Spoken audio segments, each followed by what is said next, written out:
Like, I had a lot of those opportunity costs being in Cradle, where I turned down bigger gigs. To be 100% honest, I turned down some big gigs because I was doing like 4 shows with Cradle. I would have to turn down a 6-week tour with a bigger band. Yep. Because I was loyal to Cradle. Mm-hmm. And then there comes a point where you think, well, I don't think Cradle are loyal to me. Mm-hmm.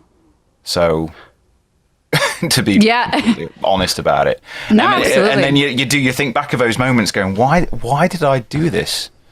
Yes, I was loyal to Cradle, but certain people hold it over your head. It's like, well, we gave you a career, so you need to stay. Oh. And when you hear that one too many times, you start thinking, no. No.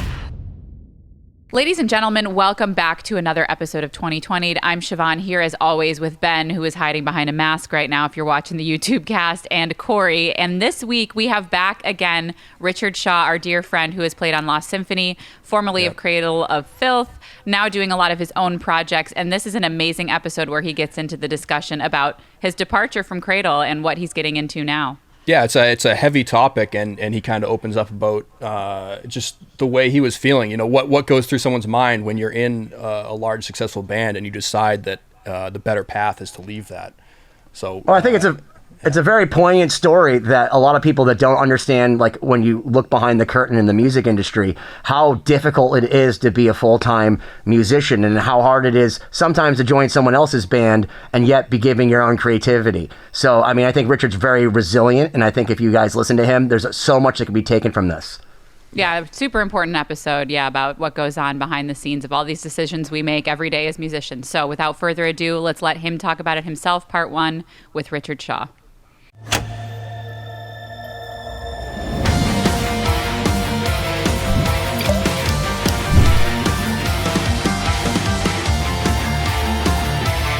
Hello, everyone, and welcome to another episode of 2020. My name is Cory here, as always, with Benny and Siobhán, and we are super pumped to welcome back the original British ambassador, Mr. Richard Shaw. How you doing, man? Woo! I'm doing very well. The original British ambassador, but I don't think I'm the best because no one can out Steve Wood. Really.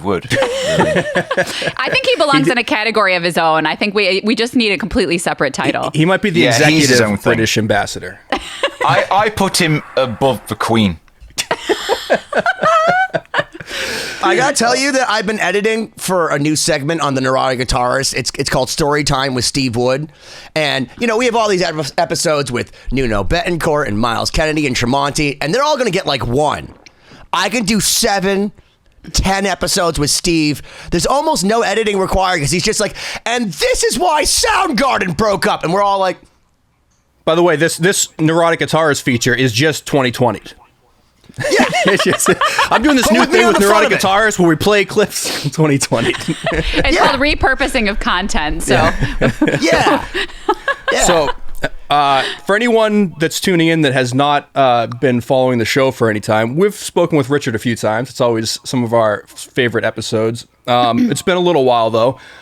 So what's new, Richard? What has changed since the last time we spoke with you? Let me think. A few things.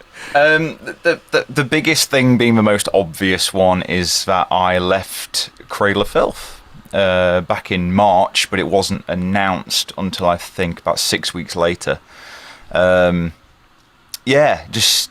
to be honest, just got to the point where I didn't want to do it anymore. It was as simple as that. Did it have to do with touring, traveling? I mean, can you elaborate on what specifically made you make that decision? Yeah, touring and traveling was never a problem for me. Writing, recording, I love it. The actual music side of things, I loved and I still love. It was all the behind the scenes stuff kind of got to me after a while. It just got to a point where you find out things that you don't like the sound of. That's been going on for a while, and I don't know, a lot of drama and BS.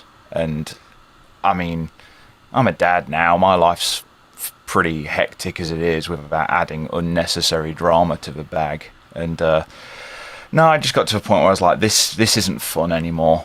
Doing the shows is fun most of the time, But it's all the other stuff that was kind of getting to me. I was like, it's time to walk away. Like I said in my own little statement, if it's not fun anymore, it's time to step aside. Well, do me a favor, for someone as lame as me and Cory, who's never like really toured seriously, and we're like, the idea of getting into a band like Cradle of Filth is probably the coolest thing we could ever do.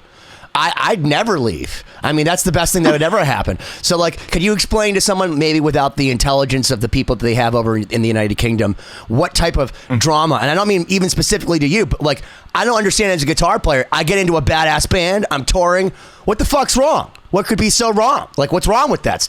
Explain it, Richard. Why? Yeah, What's drama? Yeah. You'd think that, but there's, again, but this is the thing. Touring and writing and recording is the dream. It really is. But to me, it came at quite a high cost. And I wasn't willing to pay that cost. Let's put it that way. Yeah. Me, the keyboard player, and all but one of the crew didn't want to pay that cost. So I had to basically hire all new crew as well as a new keyboard player and a new guitar player. And Jesus, that sounds like a lot of work. Yeah, you'd think, wouldn't you? If, I don't know, there's a side of me that thinks if you just treat people better, it'll be less hassle. Yeah, I'm always surprised. In a nutshell, just treat people better and show them respect that they deserve, and people kind of stick around. Yeah. Do you think that anything might have changed after you left, or after that shift and having to get new people? Do you anticipate that anything's going to change? I don't know. It's hard to say. It probably will. It probably will. It's probably just the people who were there, and then now the people who are there now, it might work better. Like, like, I don't know. My BS tolerance seems to have lowered over the years. Whereas there's a lot of stuff that I kind of let slide that towards the end I was like, I'm not letting that slide anymore. And it was as simple as that. And I know this sounds super cryptic, but I still get on well with the band. I love everybody in the band. It's more other people behind the scenes. Fair enough. Put it that way. Yeah. Yeah. So. Well, that's a hard decision to make. I mean, I know so many people will hold on and stick to the one gig for their whole careers, and then they come out the end of it and they feel a little bit resentful or, disappointed that they didn't take that leap. Because that takes courage, I think, to decide that, you value certain other things more, and to feel secure enough in moving on in your career without worrying about any sort of negative effects of losing a gig. I mean, that's a big decision to make. Yeah, it became one of those things where financially it wasn't starting to make sense to stick around. Again, I don't know how much to say, but you get it's talking okay. to We other, don't have to go into it. You get talking to other bands and other session members, and because I was session member, but I also wrote for the band. Then you start discussing stuff with other people who are in similar boats, where they're session musicians, but they also write for the band. And you're there going, hang on a minute, this doesn't sound as fair as what you got. Well, explain this to me, because there's this perception. I feel like there's this perception that's been around for a very long time that, hey, if you're in a band, you're rich. I mean, I was just watching a 1986 interview with Lemmy, and he's in a bed with some girl, and she's like, "Aren't you rich?" And he's like, "Where did you hear that?" Like, "Oh yeah, we're rich." But the truth is that most of the musicians I speak to, and you can clarify this, obviously being a working class musician, it's a hard thing. Like, if you play music, it's because you want to, it's because you're driven, and there's a lot of sacrifice. And where people are thinking, oh, they're going on stage, they're signing autographs, they're selling all this sort of stuff, that's maybe what, like 1 or 2 hours of the day versus the other 22 hours of horse shit that you have to deal with. Are you really making money? Can you make money in music now? Is that a thing? Or is it just like you love it so much you just burn yourself out until you can't do it anymore? You can make money, but you've got to be smart about it. Like, I never made a living off of Cradle of Filth. Like, never. I had to do other things in order to supplement those earnings. Don't get me wrong. Like, when I was on tour, I was getting paid, and it was okay. Again, to be perfectly honest, not what it should have been. but it was okay. And now that I've got a family and things, it's like, okay, now I'm going to be away from my family 24/7 for months on end. Well, I could kind of earn the same money back home. And I see them every day. And Is this your like I say- OnlyFans promo? I'd probably make more money on an OnlyFans, but I'm going to call it an I only. guarantee you would. We have literally made that joke in Star Set. I was going to say, Me and Z. I'm going to do an only dads. I think, like Yes. just Start a new platform. just pure dad jokes. Like anyone who wants to tune in, onlydads.com. I'm going to do it now. But no, like I say, it's. I think every musician will say this. It's Is that an eclipse? No, son. Go on. But yeah, I think every musician I've ever met says the same. It's like you don't make the living a lot of people think you do. You need the multiple streams of income, which I totally get, and I knew that was part of it going in. But like I say, you talk to other musicians, you talk to other writers, and you start thinking, hang on a minute, something weird's going on. This, like, I've got a feeling some people aren't telling the whole story here. And it just got to a point where it's like, okay, I've got to weigh it up if it's worth me sticking around for. And I'll be 100% honest, there was also another side of me. We started writing what would have been my fourth album with the band, and I put like 7 or 8 songs forward for it. And I found myself going on autopilot a little bit. And I was like, I'm doing this because I've been told I have to, not because I necessarily really feel the need to write this style of music anymore.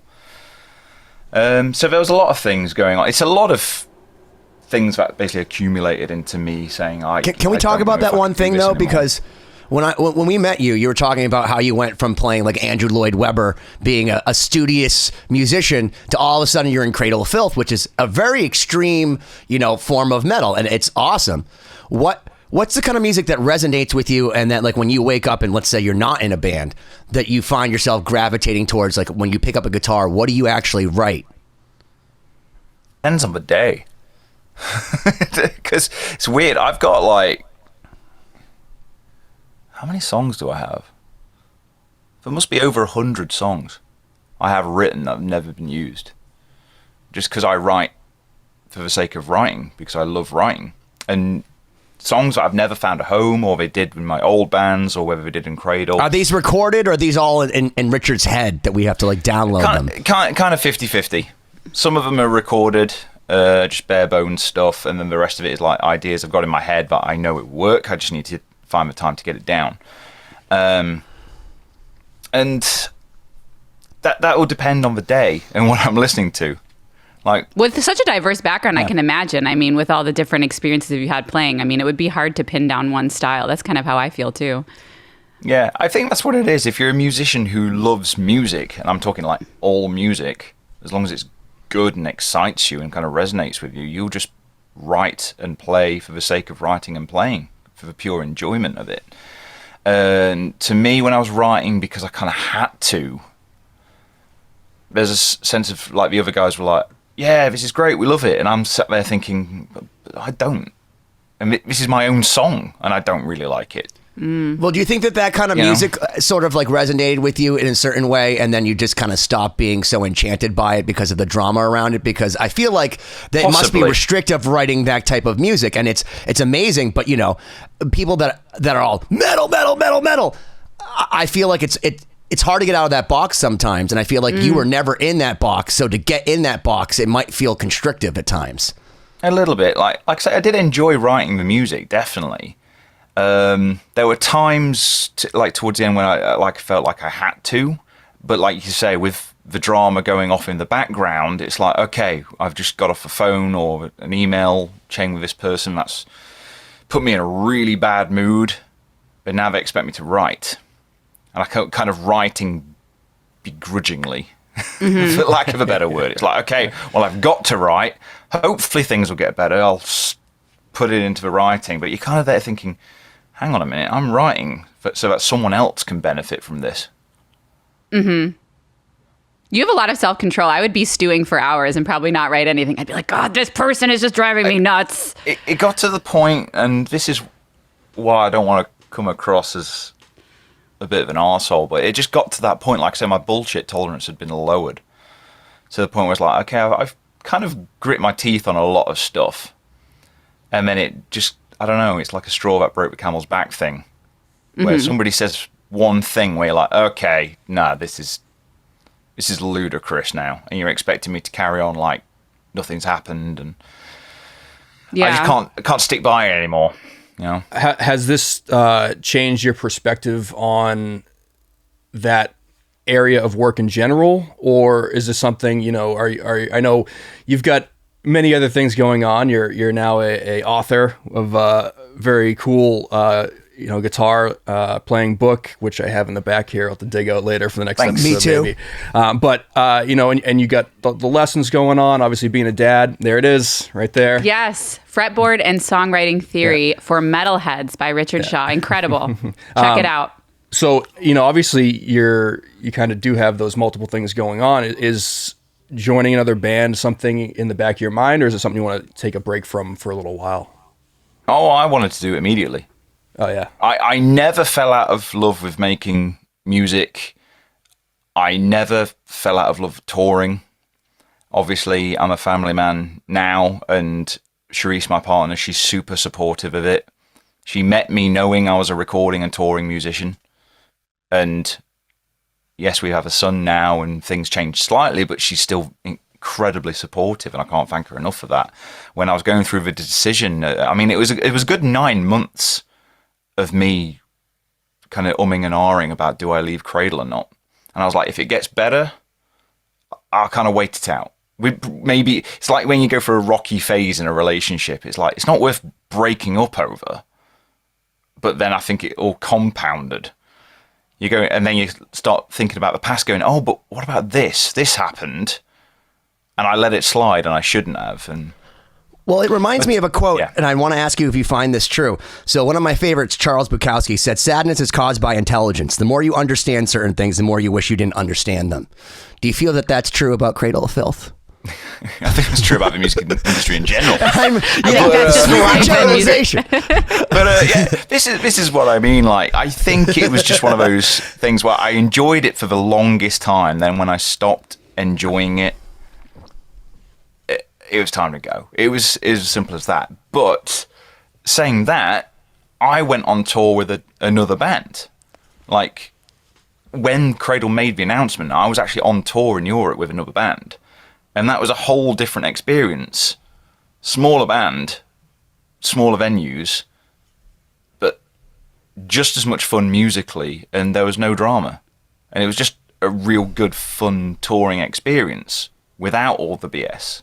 Mm-hmm. Well, you mentioned something interesting, not to interrupt you, but there's so many hidden costs that come with touring. Like you said, it's not just like a matter of looking at the numbers, there's a cost of being away from your family, of not taking other gigs. I mean, it's something I face too, touring with Starset. There are certain things that I've built up over the years here where I live, personal things, professional things that I have to set aside willingly, that I could lose forever by choosing to tour, Opportunity cost. Opportunity exactly. cost.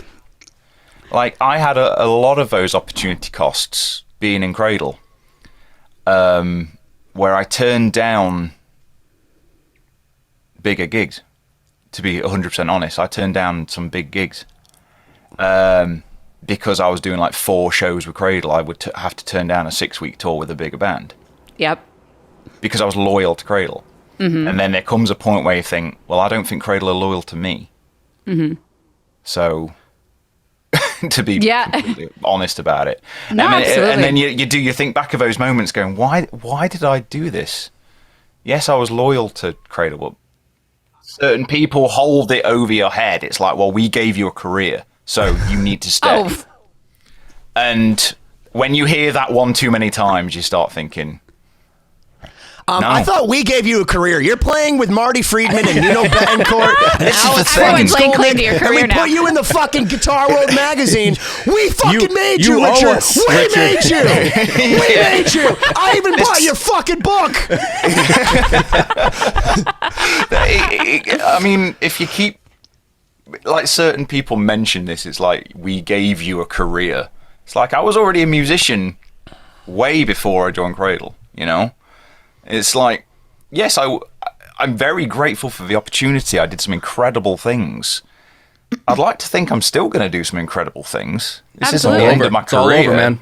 I'm just, if this is give up. it, and certain people in the Cradle camp were like, well, if you leave, you're done.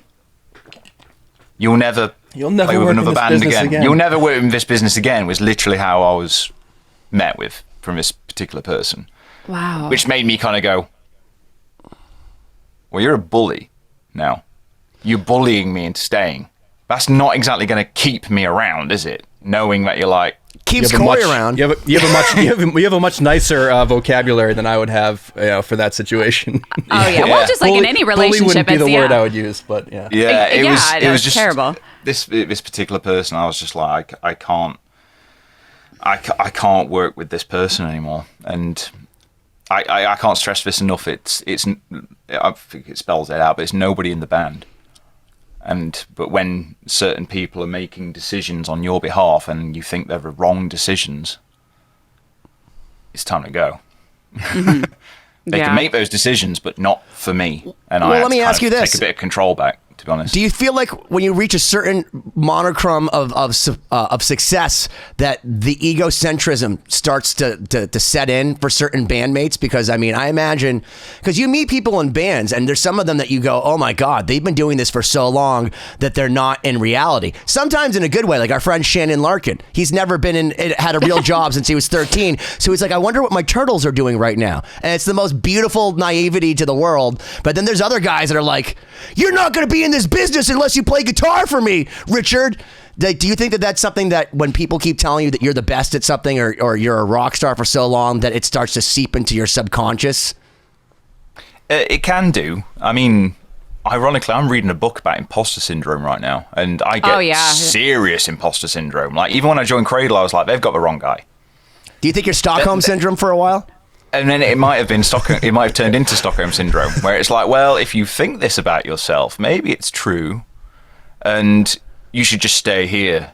I'm glad to make that you our mentioned that. lives easier. And it's, I don't know. I mean, maybe I'm thinking too much about it, and that might not be true. But there's this sense of I've already got the imposter syndrome thing happening, and then when you've got a certain person saying, "Well, you're not going to work again." Literally, think about your family. You'll never work again if you leave this band. Was the parting words by this person when I sent an email saying I'm going, and it's stuff like that where you think that's It's a dick just move. It's a dick that's move. just manipulation. Now you're trying to guilt trip me, using my family to guilt trip me into staying. I look at that as a challenge. It's terrible. Challenge accepted, fuckers. It's a weird But Ben, one. you're kind of a different type of person. I think you would make everybody like accommodate around what you needed in the band. Somehow you'd manage to flip it. That's why I'm not in a band. That's why everyone. As I've been told by my fiance, that's why everyone leaves me. Ow. She gets mad. Everyone leaves you. And We then at haven't some left point, you have to you. say that's accurate. It is accurate. Self-reflection is important. It is important, and weirdly enough, going into that, it's like there came a point where I was like I was thinking, do I want to stick around this? They kind of become that self-reflection where you go, am I going to stick around just to say I'm in this big band? And that's kind of what it was becoming, like this thing of, if I'm being 100% open, I don't want to turn it into a therapy session, I don't want to get emotional, but it's almost like that. We like that, though. If I do this, I'll no longer be Richard Shaw from Cradle of Filth. You know? Mm-hmm. You're starting to. Yeah. That was becoming like a part of your identity. You know, whether you like it or not. I always just look at you as Richard Shaw, the British ambassador to our show. So But the overarching point is that you exist and have value beyond your titles, and that's a really hard thing to come to terms with, because like opportunity costs, the more time you spend in something, the more it becomes a part of what people know you for, your identity, your style, and a lot of people attribute it. I'm sure there are people that just follow me in some cases because of my affiliation with Starset, which is great. It's awesome. They're supportive. There's people that follow me just because of my association with you for your association with Starset. Yeah, there's a big umbrella How do you effect think with I it. feel? How do you think my imposter syndrome's going? Dude, But are I you always kidding me? wonder. I have people ask me every single day when the new Extreme record's coming out, and I'm like, just because they saw me in an interview with Nuno, we seemed like we're buds, and like I have a page called About Nuno on Instagram that watches every one of my stories, and I'm like, bro, it's not going to be about Nuno today. So. Sorry. No, but it makes you wonder too, because you don't know till you do it. If I leave this thing, are these people still going to support me as an artist? Will they even like the other music that I do that's not this style? They do it while you're a part of the group, but you never know until you leave who's going to follow you, Exactly. And I'd seen it with previous Cradle of Filth members, because let's be honest, there's been a lot of members. And you see them just either leave the music industry completely or they never do anything as big as Cradle. And that might be the case for me. I don't know yet. It's still relatively fresh. I'd like to think something will come along and I'll do more. And I have been doing bits and bobs here and there, and I'm still able to make a living as a musician. But it's not at the same level as Cradle yet. But I'm still doing the thing. And that's the way I saw it. Like you're saying, I think it got kind of worrying that I did almost like associate my identity as being Richard Shaw from Cradle of Filth. It's like it made me a somebody. Yeah. You In one of the first episodes we did with you, like way back, you were one of our first guests on this show. This is going back a couple of years.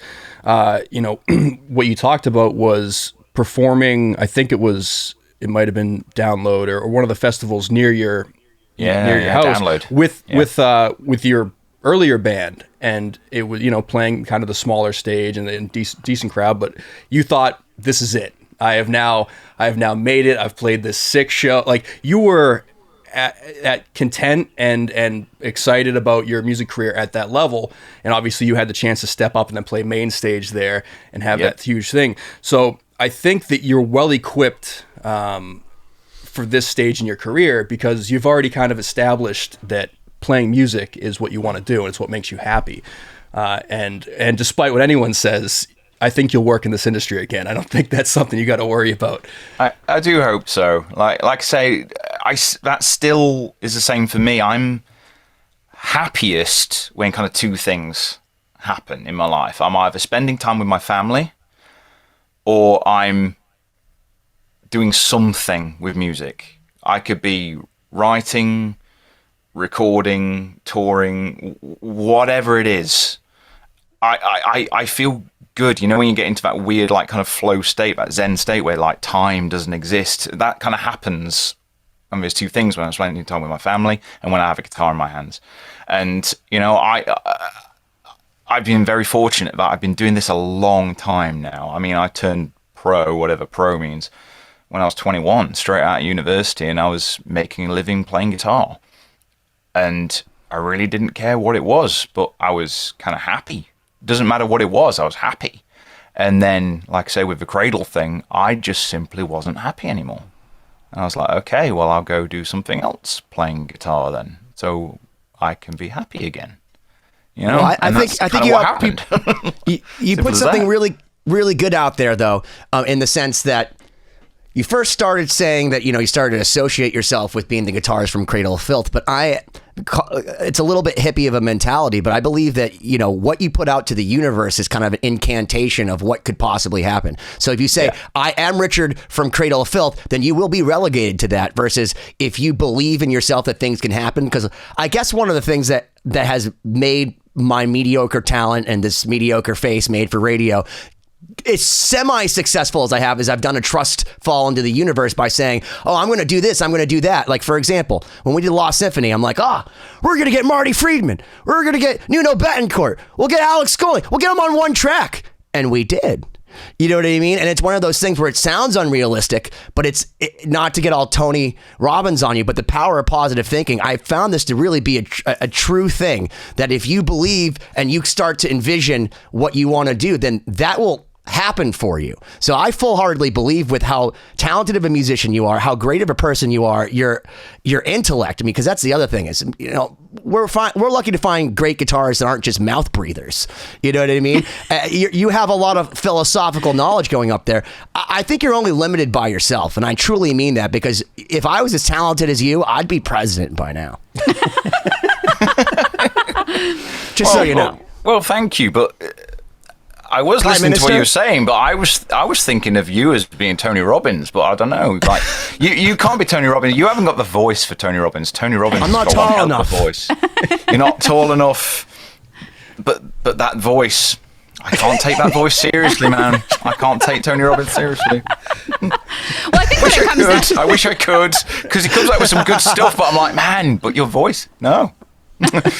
No. Well, I think it comes down to integrity. You know, that's sort of the overarching concept. If you really stick to what you believe in and you do it, and, you know, you don't make sacrifices for the purpose of, you know, fame or acceptance or whatever, you eventually, I think, find. I mean, it could take a long time, you know, but as long as you stick with it and you do what you believe in and you have that integrity, that's kind of what draws things to you, because, yeah, you're right. You attract the things that belong with what you believe in. Yeah, exactly. And I'm just happy now. It's like I say, it was that whole thing of going, I know I should be grateful, and I am grateful. I got to do stuff that hardly anybody gets to do. I'm living the dream. But when I'm off tour, why am I getting jittery whenever I get an email? Like when my phone goes off, why am I thinking, oh God, what is it now? That's not a way to live my life, you know. And I'm getting anxiety just thinking about what you're saying. Oh, right now. I know what you're talking about. I'm like looking at my phone, like, why is my happening. mom texting me? Shit. Yeah, it's kind of what started happening. Like every time my phone lived in silent for the longest time, because I was like, I got to the point where I hated the sound of my own phone going off, because I was just like, almost like mentally putting on the armor. Okay, what argument are we having this time? And I don't know. And this is happening when I'm off tour. It's like, you're not even paying me now. You're like, you're asking me to move my life aside, but you're not paying me for it. I'm having to they're like, why have you got another job? I'm like, because I don't make a living from Cradle of Filth. They're like, you know, it's that kind of mentality where I just don't get it. It's like, put your life aside, but we won't show you the respect in returun. Yeah, that's all too common. It's unfortunate. You should be grateful. And it's like, I am grateful, but calm down. Whoa. Like, I'm not saying I'm not grateful. I'm just saying step on You're being reasonable, of brakes a course. little bit, you know? Yeah. There's only so much time I can give to you. And it's almost like that corporate mentality, like when you go work for those big box stores or whatever, and you're just a means to an end. Do you feel like some bands that, like, when you get to a certain level, whoever joins that band is like a means to an end? I don't know. It's kind of hard to say, because for the longest time I didn't think I was a means to an end, and I don't necessarily think I was. But towards the end, it did feel a little bit like, okay, you're wanting us to write the songs to keep this going for the sake of keeping it going, not because there's some genuine love there. I don't know. So do you think you move from us to them, like the Pink Floyd song? Like, at one point when you first joined, you're us, but then you become them. To them, which was originally us. Yeah, I don't know. It did kind of feel that way a little bit towards the end. There were times where even when we had, to be perfectly honest, I was on even less pay when I first joined the band, but I was just like so happy to be doing it, and it was fun and it was great. I didn't have a family, so it was like, okay, I just need to make sure I can cover my bills. I don't have a family to look after. It's a little easier. And then towards the end, even when there was a slight pay rise, it was like, I don't know. It's like, okay, we've given you this, now give us 20 things in return to benefit certain people. It's like, you can't ask for this in return for this. Like, so do you think it's beyond quid pro quo? It's not an eye for an eye. It's an eye for like your entire life. I don't know. I wouldn't go as far as that, but it did get to the point where it's like, you are asking a lot of the session musicians. Like, I've done other session gigs, that, not to make it all about money, but it's like you get paid more to show up and just do your job, and then that's it. You go off tour, and thank you very much. Whereas this was almost like every single day. It's like, right, you're asked to do this, and this. But it's like, yeah, okay, you got to pay me for it? No. Because you should be grateful. Yeah. You're in this band. And you're like, come on, it's not my band. I'm a session guy, you know? Mm-hmm. You put it in your own words. I'm a session guy who writes for the band. Therefore, I'm not entitled to certain perks. And you should be grateful. That was one thing I was going to actually just bring up. So, generally, the hired gun session situation is kind of, you show up and you do as you're told, kind of like you mentioned. And that's, that's the skill set, right? If you're a great session player or hired gun, you can walk into a situation, a role, and fulfill exactly what that artist or band needs in the best way possible, making them look as great as possible. The second, you start writing, I mean, I look at that as a separate entity, because now you're part of, creating this situation you're in instead of just supporting it.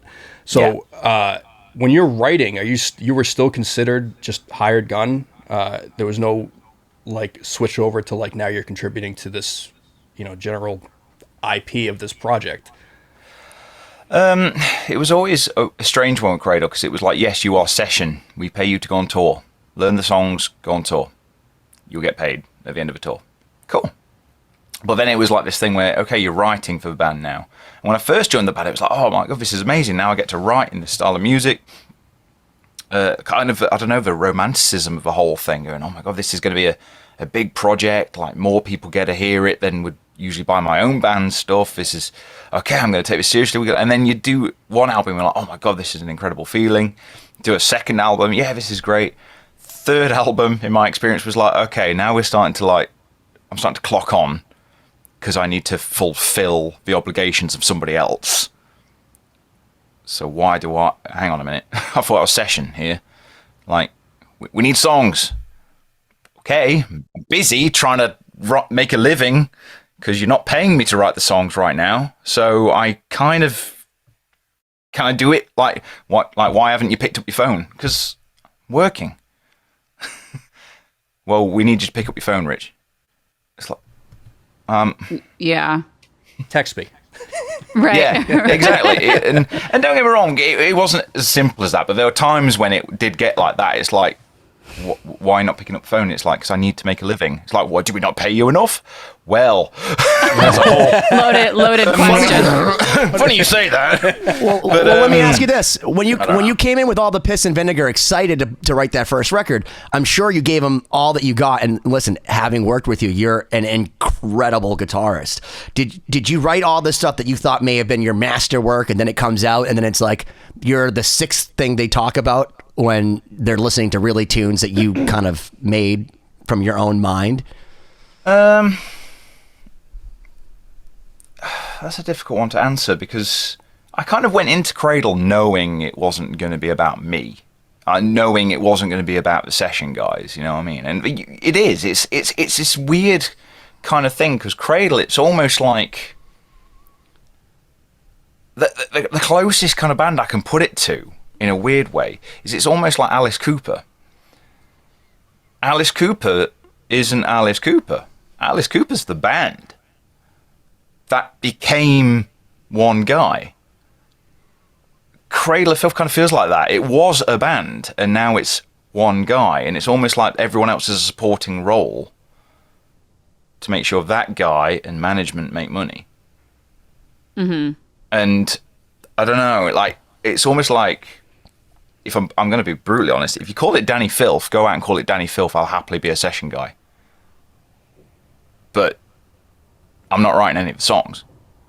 Well, the cool thing is, though, and to compare Alice Cooper to Cradle of Filth, though, the one thing I've always noticed about Alice Cooper is that he has lifted up his musicians. So, like, where Ozzy Osbourne used to discover all these guitar players, he discovered a lot of female guitars. So, Orianthe got huge in Alice Cooper. Then you had the Hurricane, where people are all mad about Nita Strauss, but she's playing with Demi Lovato. Like, good for her. Good for her. And exactly. And he always...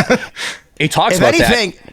He talks. He's like the Berkeley School of Music of artists. Like he doesn't want you to stay with him. He wants you to spread your wings and leave. And kind of It's like go the on. high-end internship that you got to get to then go on to your. This is the thing, like, and those artists are brilliant. I see it as the same as, it's always a bit controversial when I mention this to people, but like Miles Davis. I love Miles Davis. Himself, I don't think is the greatest musician on the planet. I don't. However, who's Miles Davis? Is he related to Miles Kennedy? No, Ben, let him finish his train awesome. of thought. Let him finish his train of thought. But it's like Miles Davis, don't get me wrong, fabulous musician, but he had a great knack of finding great musicians that elevated him, and he got them in the scene. And Frank there's a Zappa. lot of Frank Zappa, exactly. Frank was a genius. He used to say he was the worst in his own band. He would not have anyone that wasn't better than him, which, by the way, I agree. In Lost Symphony, I am by far the worst, because if you want to be a true, like, egomaniacal leader, you have to take all the credit, but make sure that you are the worst in your own band, because you're only as strong as your weakest link. Well, I'm Axl Rose, fucker. Get that on a t-shirt. LostSymphony.com. Ingve who? Yeah, I know. It's it's funny you mentioned that, Ben. As I look at the Lost Symphony, Instagram page, which the instrumental cinematic rock music, a little different from the rest, composed by the Benny Goodman. End of description.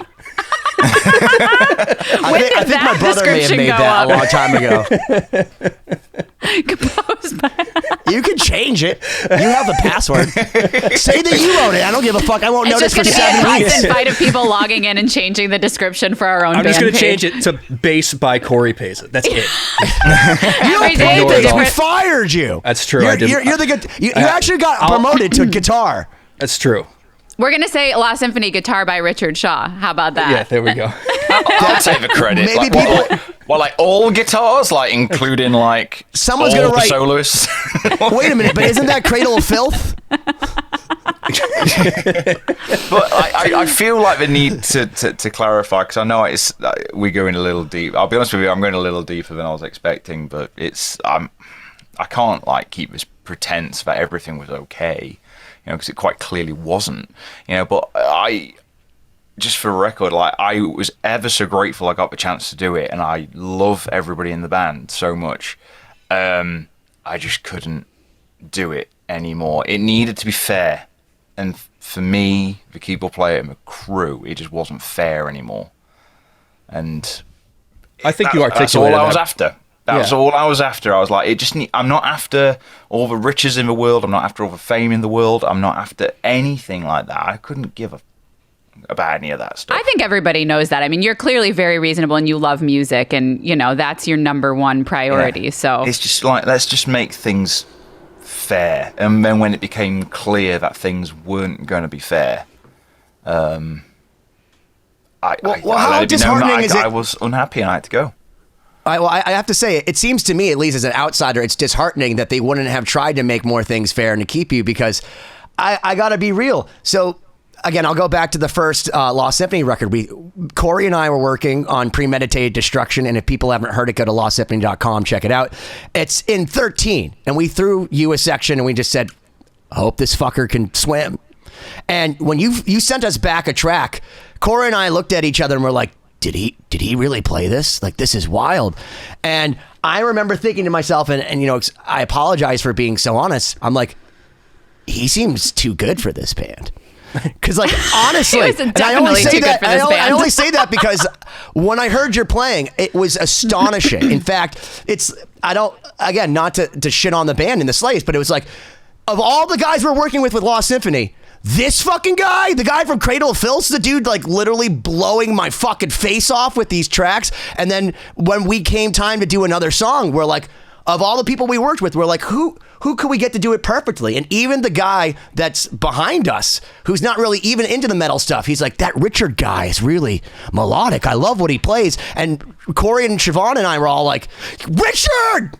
So for me, I just feel like if I was in your band, I would have tried harder. And I'm an asshole, so I can empathize with the assholery that went on as far as not catering to you. But don't you think they should have tried a little bit harder? Oh, maybe. You're worth it. But then again, my imposter syndrome is coming in and going, yeah, but I'm easily replaceable. You know, that's kind of like in Cradle of Filth. I'm easily replaceable, and that much was made clear to me. And I was like, okay, well, if I'm easily replaceable, I'm gone. And they replaced me. It was as simple as that. And they've replaced me with someone who's brilliant. Donnie is absolutely brilliant, and we've been chatting online, and he's such a cool guy. And it's as simple as that. They've found somebody who could do the job probably better than I can, and all the best to them. And I hope they end up coming out with one hell of an album. But in that band, I was easily replaceable. As simple as that. Well, I think, it comes down to fairness, and happiness can mean different things for different people, right? Yeah. Some people are completely fine being a hired gun, and of course, whether it's fair or not, what you're getting compensated is dependent on the person. But to other people, it's like, yeah, they really want to be a part of it. That's something that over time has gotten hard for me too, is I've always been a hired gun, and as a violinist, that's pretty common. You're a studio player, you're playing in an orchestra. If you're in a band, the parts are written, you show up, you learn them, and over time I've really wanted to, and that's why I love Lost Symphony, is getting more involved on the creative side of it. And so some people can go their whole careers and feel completely satisfied with that. And then others will branch off and say, well, no, I want to write and be a part and have a stake in the things that I'm creating here, and it's no longer enough for me to do this or do that or be a part of someone else's project that will move on without me, Yeah, and for exactly. each person, that's different. It is kind of ironic, weirdly, like as soon as I left Cradle and went on tour with King 810, all of a sudden I found this weird thing that happened creativity wise, where I was just like, here's loads of songs. It was really strange. The floodgates opened. You unlocked a secret passageway. Like, I think in the 2 weeks that followed me leaving Cradle of Filth, even while I was learning the King 810 set, so I was keeping busy. It wasn't like I left and it's like I'm going to stew on it. It was like, thankfully I've got another band's songs to learn. I need to prepare for that. I need to make sure I've got all the gear ready. But I was also writing for another band, and just for my own things, just for the sake of it. I think in the 2 or 3 weeks following me, the world didn't know I'd left, but I'd sent the email saying I'm gone. In the 2 or 3 weeks that followed, I think I wrote close to 50 songs. And it was just like this, there you go, cool. Everything I didn't know was there because I was too busy concentrating on doing the Cradle thing. And all of a sudden it was like, cool. Now that I am no longer Richard Shaw from Cradle of Filth, in a weird way it was like, okay, you are now Richard Shaw. What are you going to do? Do you think your subconscious was writing as Richard Shaw, not from Cradle of Filth, while you're in the band going, fuck you, dude, you're going to leave this shit. I'm going to keep writing. So then when it was over, it's like, hey, man, I have a whole album ready for you in our own project called Richard Shaw's Music. I mean, there was a whole bunch of songs. There was about an album's worth of material that I really should get down. I have it written down on notation, but not like recorded or anything where I've got Wait, like you can read music? Yeah. We've been over this. Check out Richard's earlier episodes. Buy Richard's book. He'll help you. Thank you. By the way, I don't like that it says just metalheads, because I feel like I've used this in my lessons for people that aren't metalheads. So that was my only thing I didn't like about this. And other genres too. Come on, read the fine print. Yeah, but I can't. But I'm colorblind, so I can't actually see that. There's but there's metal another line. is the virtuosic. Everyone wants to learn the metal. So if you make it known that there's metal in there, you might get a. That's I the thing with that book. It was like a thing where I knew I had followers because of a Cradle thing, and I'll be ever so grateful for those people. And it was like I always got a lot of questions from people who played metal going, how do I do this, in a lot of my lessons, or just sending me social media messages or whatever. And I was like, it's time to get this in a book. I've wanted to write I could this tell book you forever. the best thing that you could tell you wrote this for metalheads. You explain intervals by saying songs.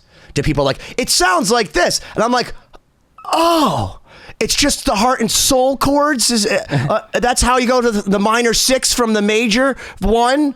Oh, dun, dun, dun, dun. And you gave me a lot of concepts in here that like, it sounds like dummy, but like, I'm a dummy and I'm a metalhead. And now like when I do lessons, I'm like, well, it sounds like this song. And I just open up the page like 7 in Richard's book, because you've made a lot of things that didn't seem tangible to someone maybe who isn't as studious of a musician. And I really like that. So I guess where it is like for metalheads, it's really you're saying something to people like me who That can should barely be read. your next book or DVD series should just be metal for fucking idiots, and just go through. The writing's pretty big. And it's like, hey, dumbass, There's pictures. Open chug here. Here we go. Yeah. No, but there's just a lot of things that I found. Like, I was very fortunate. Because there's this one part of the book where I talk about just, I don't know, there's not a flawed concept, but I think people put a lot of emphasis on going, you got to learn your scales, you got to learn your 5 boxes of major and minor pentatonics, you've got to learn your 7 3-note string shapes and all this. And then as soon as I needed to do it in a different key, I was like, shape 1. Let's start at shape 1. Yeah. And work my way around. Instead of just starting anywhere on the neck, or I could see my hearers do. And then I learned this concept, talk about that in the book. But even I was very fortunate. I was taught by people who really understood theory in the same way they're like going, this sound you hear in your head? This is the theoretical reason for it. I was like, oh, instead of learning an entire textbook's worth of theory and then going, cool, now put it on my guitar. I don't know. Can I tell you, I got schooled. I got schooled in person. I got schooled in person by Carol Kay, the legendary bass player. Wow. And she says, all you rock musicians like to learn scales and all it's out. She's like, all you need to know is the chordal scales. I'm like, what do you mean? If you know the notes within the chords that you're playing, you'll never need anything else. And I'm like, what do you mean? And she starts showing me. She's like, why would you ever play other notes unless you're playing jazz? But then it's deliberate. And I realized that what I've been doing, because I'm not very classically trained like someone like Siobhán, so I'm not stifled by music theory. I realized a lot of what I was doing just by ear is playing notes within the chordal scale. So I didn't go, oh, that's a Phrygian scale, or I'm playing in the Locrian mode right now. I just go, that just sounds right. But I'm playing over a C7 flat 5, and it's like you have to play the notes within that scale to sound normal, unless you're trying to be jazz. Yeah. And I do talk about that kind of thing in the book where it's like, okay, this is, yes. Is that past page 8? Because I don't know if I got past there. page 8. Okay. But I'll try to read that far. It's like, it's not, like I say, it's for metalheads, but this stuff is used all over the place. Like that, certain concepts where I was explained to it as a metal musician, but then I realized, shit, film composers do exactly the same.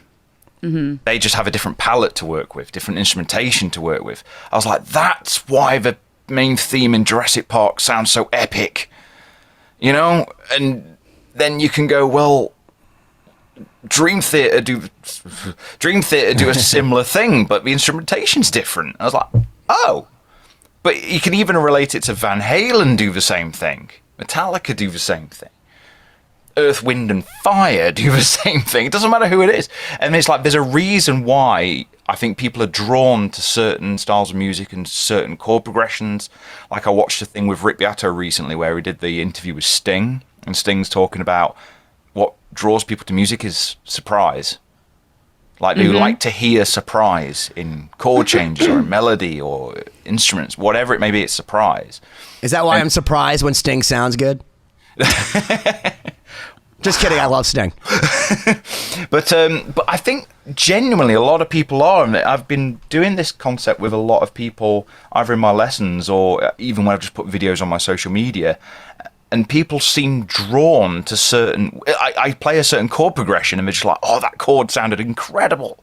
I'm like, yeah, it's a theoretical concept. That's not too crazy, but nobody thinks to do it in a lot of modern pop, or especially as a metal player. I think a lot of metal players are drawn to fast is good. you know, and which it is. Don't get me wrong, but but it's not all it is, you know. To me, it's that element of surprise. If there's that change in melody, that change in chord progression. It's interesting you say that, because like a lot of the classes that I have with people, I've been doing some songwriting classes. I go and one of the things I say is go find songs that you like and find the moment that you like the most, and let's analyze it. So like for me, with a lot of like Queen songs, I love how they go from major to minor, but then they'll go over to the minor, you know what I mean? But they'll play something different in the left hand, so it creates a tension. And I realize that there's like all these magical tricks. Like if you listen to Elton John or Billy Joel, they're never playing the same thing in the left hand as they're playing in the right hand, because it's always a constant moving tension of ascending or descending. And like, you know, when you're playing these pop chords and it's just like, you know, A to G to D to C, like, but what if you did like A over D? And like, these are all these concepts that like, if you go back, you know, I was watching our interview with Rusty Cooley the other day, and he said something really cool in the sense that like, you know, if you listen to metal all the time, you're going to be stuck in this metal box. You know, that's why, like, you know, listen to Bulgarian folk tunes, listen to bohemian music, listen to classical music. Listen to Lost Symphony. Yeah. Listen to Lost Symphony. You can hear all the crazy shit that we listen to. You know what I mean? Beyond like, writing, it applies like John to Williams. But I was going to say it applies to performing too, like classical music. You know, it's the same. It's not changing. Mozart Violin Concerto is what it is, right? But I mean, what I love about certain performers is the surprise. You know, they throw something in that's like spontaneous, or like a dynamic shift, or something that's like unexpected.